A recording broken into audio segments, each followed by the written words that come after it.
Right. So Is He Popenjoy, chapters 27 to 39 is what we're covering today. And so here's the roadmap. So we'll start with a recap of where we've got to at this point, and then we'll follow the progress made in the various threads. So the Popenjoy inquiry into the Marquis's marriage and the legitimacy of the child, etc. Then the Marquis moving to London, and then, of course, a bit of fun and games with the Institute of Women's Disabilities, and then the complicated relationships between Mary and Jack de Baron and George and Adelaide, and then George and Mary, their marriage ups and downs, the Kappa Kappa, and the aftermath. Okay, so after all that, we'll discuss a couple of points that are relevant to the threads of the story. The Popenjoy inquiry, which leads us into the 19th century law on marriage, paternity, legitimacy, inheritance, etc. And that's also relevant to some extent with the George and Mary marriage and relationship, where George insists that Mary's conduct has to be absolutely impeccable and compares her to Caesar's wife, etc. So we'll say a bit there. And then the Institute for Women's Rights and so on, which Trollope treats in a sort of as a kind of slapstick comedy. But there was a lot going on with women in education and careers, so we'll have a look through that as well, 19th century developments. Okay, so story so far. Right, so war has broken out between Manor Cross and Crosshall, and Mrs. Toff and the Dowager Marchioness, each spying for the other camp. The Marquis is rude to his family, snubs all his acquaintances except Lord de Baron. Nobody has seen the Marchesa, and only George has seen the child. The Marquis calls on his mother every Sunday to hear what George and his sisters are plotting. And George, his sisters, and the Dean decide to investigate the mystery, the validity of the Marquis's marriage and the birth of his child. The Marquis, asked to supply the necessary documents, merely asserts that proof will be available when needed. And Mr. Battle, Lincoln's Inn, is employed to look into it. Mary and George are in London, Mary loving the scene, the company, the balls and outings, George miserable and disapproving. Dean enjoys his week in London, though preoccupied with the Popenjoy issue. Mary enjoys Jack de Baron's company, but Gus resents the friendship. George sees Adelaide in London, hears her expressions of love, and feels flattered but guilty. He disapproves of Mary for liking Jack's company and her love of pleasure and her visit to the Institute for Women's Rights. He laments her lack of gravitas, which he attributes to her low origins. And during his short absence from London to visit his mother, his sister Susanna comes to chaperone Mary. Neither enjoys the experience. George returns to find Mary furious, Susanna disapproving, uncomfortable, and glad to escape. So, what's happening now? Popenjoy's bona fides. The Dean arrives in London and Mr. Battle makes his report. The Marquis did marry the Marchesa a few months after her first husband, Luigi, died in a lunatic asylum. And this happened shortly before he announced his plans to marry, and therefore it was definitely after the child's birth. But there may have been a previous marriage, and the Marchesa might have been divorced from her first husband, but that's unlikely as she's a Catholic. So Mr. Battle proposes to investigate further. George is reluctant, but the Dean will foot the bill. And further inquiries, part 2 of the report, suggest that the Marchesa had never been married to her first husband, Luigi. He went mad soon after she was betrothed to him, and at her family's insistence, she bore his name and received some of his income. Thus, both marriages to the Marquis were in fact valid, and the child is legitimate. George wants to call it a day, but the Dean wants to delve deeper. Mary's unhappy that they disagree, but tends to side with her father. George resents the Dean's interference, but feels guilty at banishing him to a hotel, because after all, the house is rented and furnished with Mary's inheritance and the Dean's money. The Marquis and family moving to London. Mrs. Toff reports that the Marchesa is taking several valuable objects without her husband's knowledge. The Marchioness sides with her son, who has not even introduced his wife to her or brought his son to see her. He calls one last time, confirms he's going to London, rants and raves about how he hates England, abuses George, Mary, and the Dean. He has a child brought to see the Marchioness, but the child screams the whole time and is taken away again.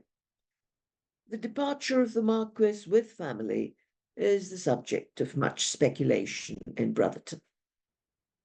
George visits the Marquis in London, unaware of his brother's bitterness. His aim has been to prove the facts beyond doubt and welcome the young Lord Popenjoy. The Marquis accuses him of conspiring with the Dean. He abuses the Dean, sneers at his lowly origins, condemns his avarice and ambition. Then he turns on Mary, her friendship with Jack de Baron, espousal of women's rights, and George's folly in marrying for money. George manages to escape. But the next meeting takes place after the inquiries have concluded. The Marchesa is present and actually smiles and shakes hands. The Marquis complains about the English insularity and the arrogance of the English, while George asserts their inherent superiority. Then the Marquis reproaches him for not vacating Cross Hall and mocks the inquiries that have led nowhere. George assures him that he's withdrawn from the matter and agrees the child is Popenjoy. The Marquis tells him that he plans to leave England soon, suggests they should now be friends, but insists that George must drop the Dean. George has mixed feelings about the interview. He's glad to be friends with his brother, and he does disapprove of the Dean's part in the inquiry, but he can hardly drop his father-in-law. Update on the Institute and Women's Disabilities. The Baroness calls on Mary. She's quarrelled with Aunt Ju and Lady Selina and accuses Dr. Fleabody of encroachment on her rights. She started her own rival lectures and plans to sue for breach of conduct. Mary is compelled to contribute £1 and take her to the Mildmays in one last attempt to win over Aunt Julia. Unfortunately, Lady Selina's presence there prevents reconciliation. The Baroness storms out, gets in the carriage, and is taken home to Maida Vale. Mary is asked to be a witness at the trial. George, of course, blames her for getting involved in the first place. A few days later, Jack brings her an update. There was a bust-up at the Institute where Lady Selina was ousted from her chair. The Baroness tried to interrupt Dr. Fleabody's lecture, but was outmaneuvered and taken home. So the scene is sort of vaguely reminiscent of this painting by Thomas Rowlandson, Breaking Up the Blue Stocking Club. And we'll have a bit more to say about the Blue Stocking Club in a little while. In the meantime, Mary, they're complicated relationships now. Mary enjoys Jack's company, his nonsense, and the fun and laughter they share together, almost regretting she didn't meet him before her marriage. She then guiltily suppresses such thoughts and vows to be in love with George. Gus is jealous and threatens to report her to George. Mary is upset that everyone seems to disapprove of her innocent fun. Her husband, Susanna, and Gus. The Dean hears the whole story. He advises her to make no changes, just defend herself if accused. She reconsiders her feelings. She feels somewhat cheated at being married so early to so strict a man, losing out on a proper adolescence with fun and laughter. Hence the attraction of Jack, totally innocent, but still laden with guilt feelings. George and Adelaide. George continues to see Adelaide. he confides in her about the Popenjoy matter, she first suggests that Mary is ambitious for the title.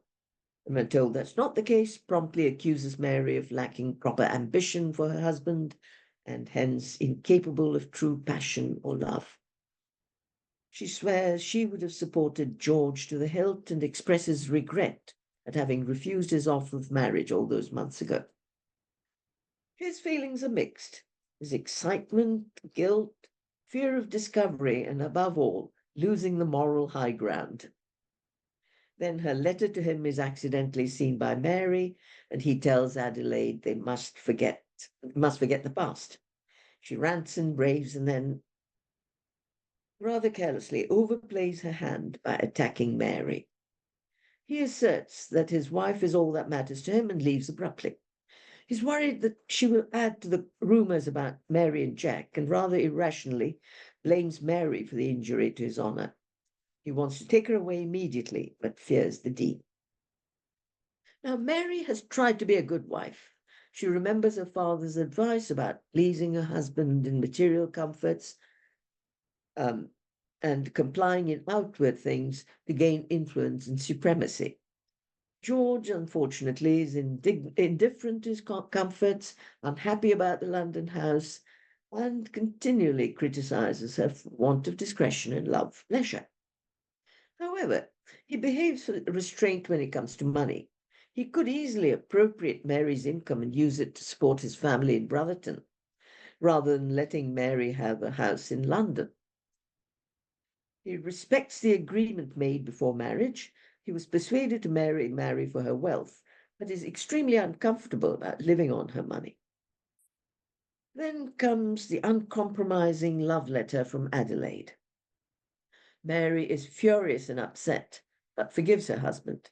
He assures Mary of his love and asserts that he's been far happier in his marriage than Adelaide in hers. He will see Adelaide one last time, break it all off, and agrees that all intercourse with the family must end after that. He's aware that he's lost the moral high ground and has to rethink his plan of campaign with regard to Jack de Baron. Though he has he's guilty of misconduct himself, he feels higher standards are expected of her as a woman. Then comes the complaint from Gus, giving him further ammunition. He insists they go to Brotherton immediately. Mary finds it astonishing that he should accuse her of misconduct, given his little peccadillo with Adelaide. She defies him and says if Jack is to be refused admission to the house, he must inform the servants himself. And she insists on attending Mrs. Montacute Jones's ball unless he formally forbids her and notifies the hostess himself. George is also worried that the Dean will hear about his little affair with Adelaide. Then comes the Kappa Kappa, confusion about whom Mary's dancing with. Mary doesn't know that she's assigned to Jack, but George is so informed by Adelaide. Mary hears about his visit to Adelaide and wonders. The Dean approves of her dancing and looks forward to the ball. Mary loves London, but has only a short time left to enjoy the season. She's not as wealthy as the other ladies, has few jewels and only a small carriage. Her father's offer of a horse is refused by George. He hates balls, but refuses to let her go alone, so she has to find other companions. Then the ban on waltzing, due to her married status, apparently. And then Mrs. Montacute Jones learns about George's objections and tells her to stand up for herself. Mary also feels that as a married woman, she should be allowed to judge what is proper. So finally, it's the day of the ball, and the Kappa Kappa is much admired by all. The Dean watches with enjoyment, proud of his daughter. As it comes to an end, Mary trips and nearly falls, but is caught just in time by Jack. George appears at that precise moment. He drags her away, not bothering to conceal his displeasure. Mary fumes quietly, determined to resist his thraldom. As they wait for the cab, the Dean counsels her to say nothing that night. He'll come the next morning and sort it all out. The gossips at the ball have a field day. When they get home, Mary retires to her room. George broods. He regrets the scene he made at the ball and fears it may have given more ammunition to the gossips. He's determined to take Mary away from London, separate her from the Dean, and enforce total obedience. He does not doubt her innocence, but Caesar has been wronged. Calpurnia has enabled idle tongues to suggest a wrong to Caesar. The next morning, he orders Mary to prepare for departure. She refuses to leave London until she's lived down her humiliation. She delivers her ultimatum. Either he apologizes for humiliating her in public, or she asks for her father's protection. He's outraged at the idea of having to apologize to his wife, whatever the cause. He's also aware of her generosity in throwing his own misconduct in his face. He doesn't want to lose her, but she must be taught obedience. Then the Dean arrives, hears the whole story, assures her George is overreacting. She should stay out her time in London, then come to the deanery as arranged before going back to Crosshall. If George will not agree, she must go straight to the deanery. There's a stormy scene, and the Dean asks George if he's never been indiscreet. George is sure he must have heard of the letter. He asserts that no misconduct on his part can hurt his wife. Mary disagrees and refuses to leave. George cannot force her, so he goes to Crosshall the next morning, leaving Mary in London with the Dean. So what's going to happen? We'll find out in a fortnight's time. Right, now for matters arising.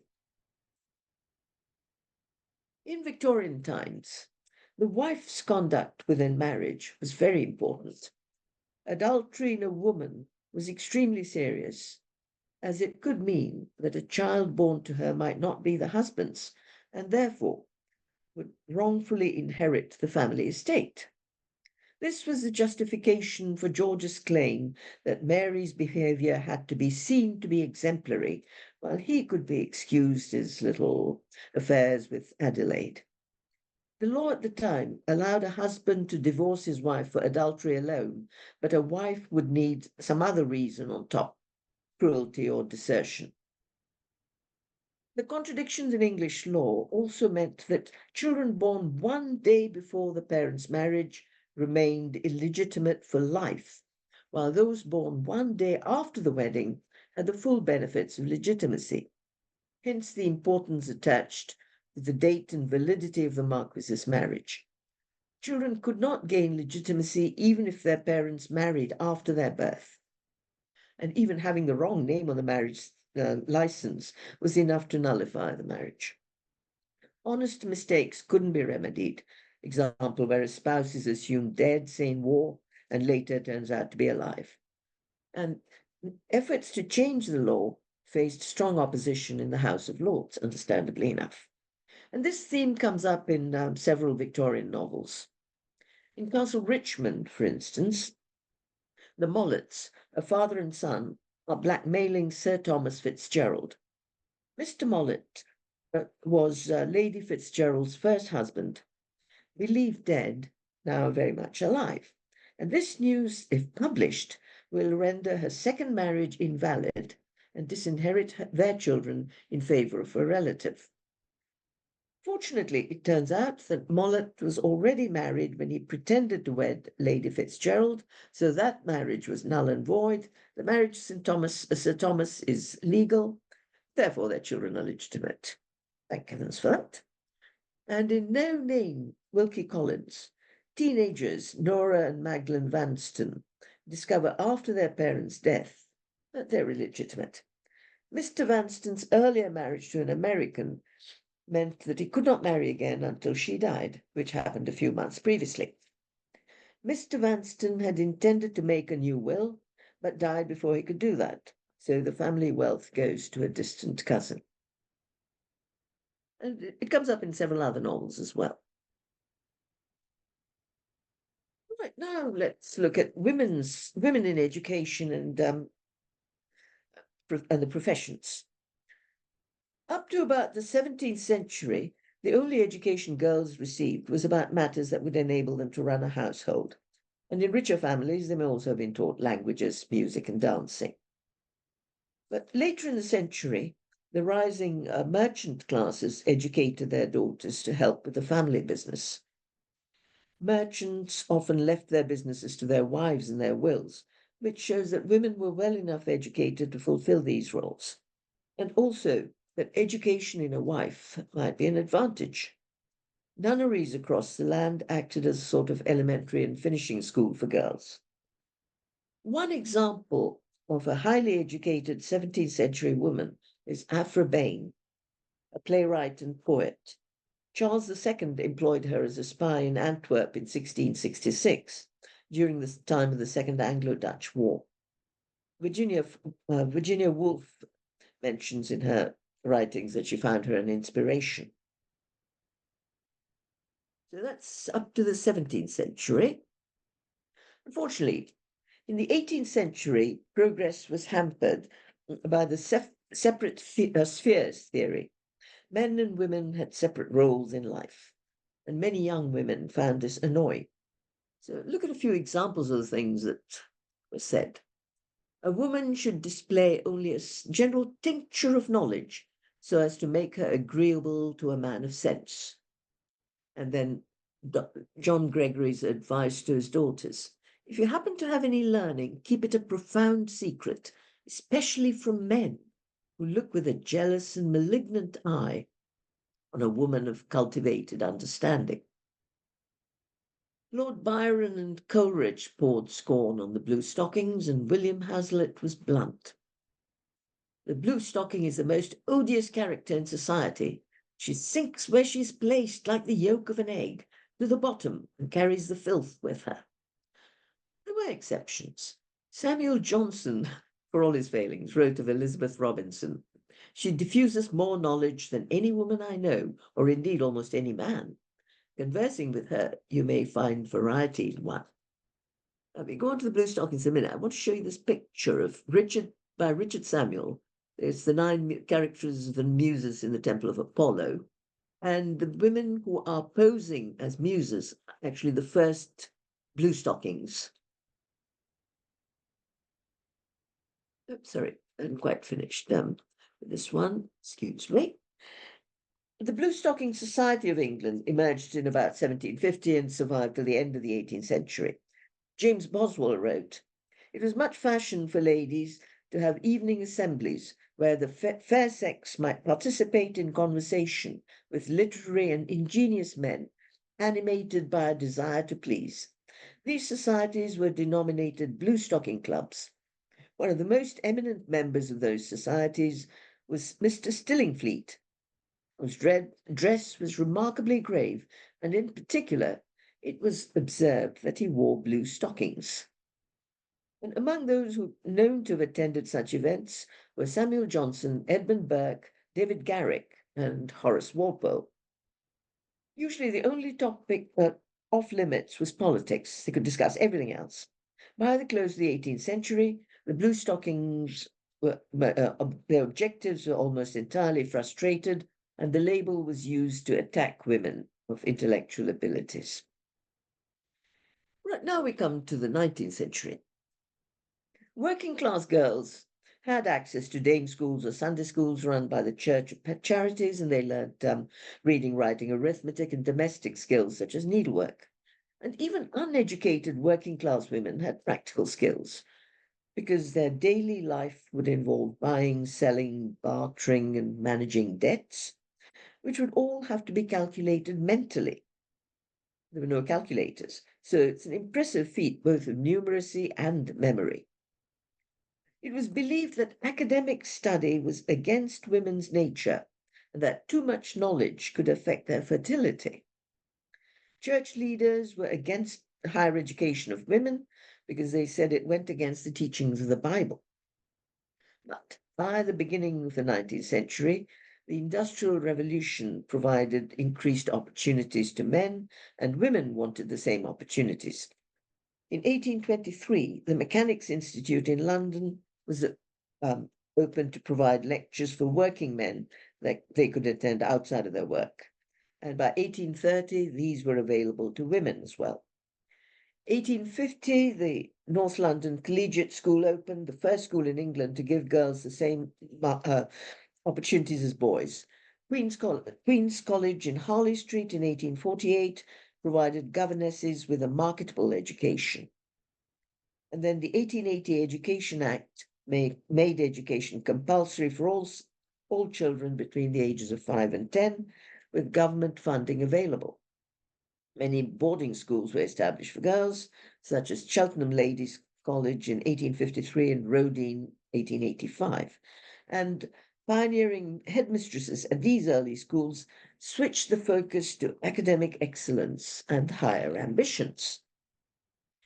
So women's colleges were founded in UK universities, Girton in 1869 and Newnham 1871 in Cambridge, London Margaret Hall, Somerville in 1879 in Oxford, Bedford College, London 1848, and then Royal Holloway College.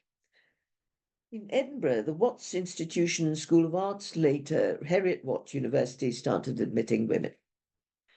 Now, while women could attend university at this time, they couldn't gain a degree and were awarded a certificate of proficiency. The University of London was the first to award women degrees. In fact, in 1879, 4 women gained BA degrees at the University of London. But Oxford and Cambridge would not grant degrees to women until well into the 20th century, a little after the First World War, in fact. And legislation to ensure that women could study at university came in 1877. In medicine, the Edinburgh Seven, a group of undergraduate female students, began studying medicine at the University of Edinburgh in 1869. Although they were unsuccessful in their struggle to graduate and qualify as doctors, their campaign won a lot of support and publicity and support, including people like Charles Darwin. And the London School of Medicine for Women was established in 1874. And in 1877, the Royal Free Hospital accepted women from there to complete their clinical studies. And in 1896, it was renamed as the London Royal Free Hospital School of Medicine for Women, becoming part of the University of London.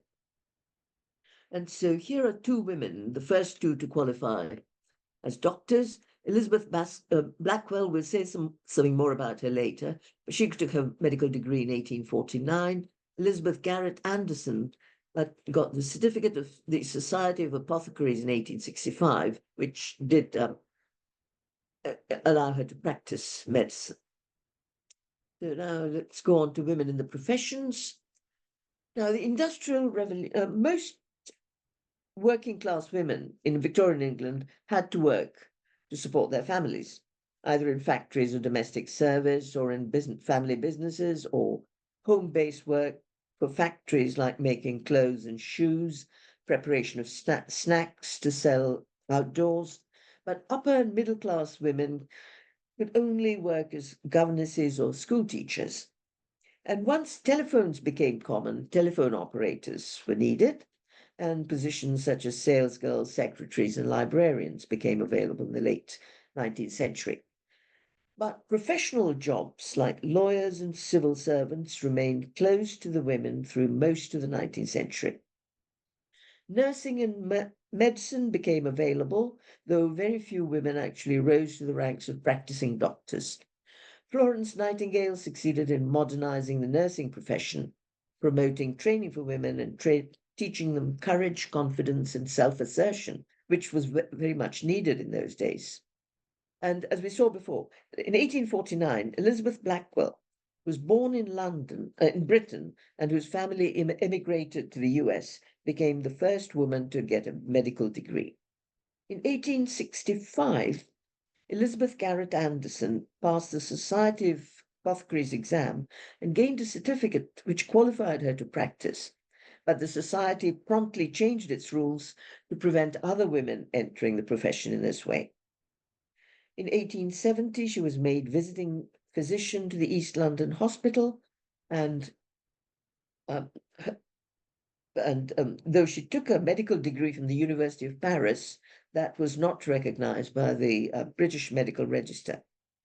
In 1872, she founded the new Hospital for Women in London, staffed entirely by women.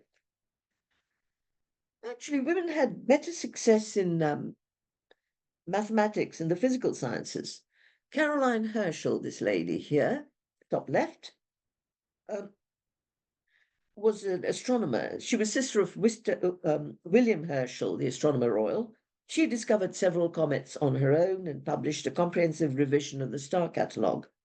She received a pension from George III in payment for her work, as did her contemporary Scottish mathematician and astronomer Mary Somerville. And in 1835, both women were elected members of the Royal Astronomical Society. Sophie Bryant here, she became the first woman in Britain to earn a Doctor of Science degree.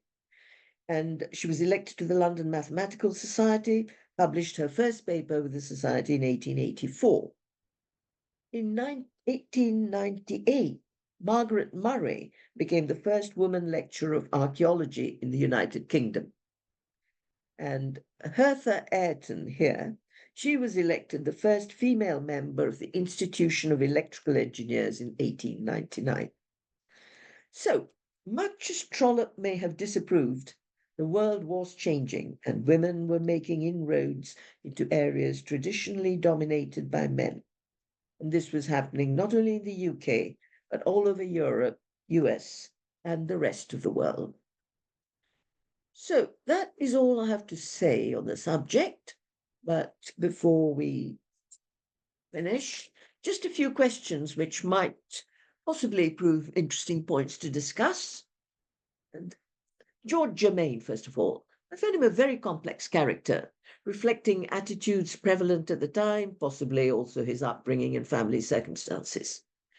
Compared to other domineering husbands in Trollope, Lopez, Trevelyan, Plantagenet Palliser, Kennedy, what are his saving graces, if any? And another question which intrigues me, if Mary had conformed fully to his professed ideas of how a woman should behave and dress, like Lady Sarah, for example, would he have been entirely happy? And third, in his wish to subdue Mary and extract total obedience, is he subconsciously rebelling against his sisters, especially Lady Sarah? And then the Marquis, again another intriguing character. Was he a Machiavellian operator, or simply a mentally deranged creature, his own worst enemy? Thank you. I shall stop there now.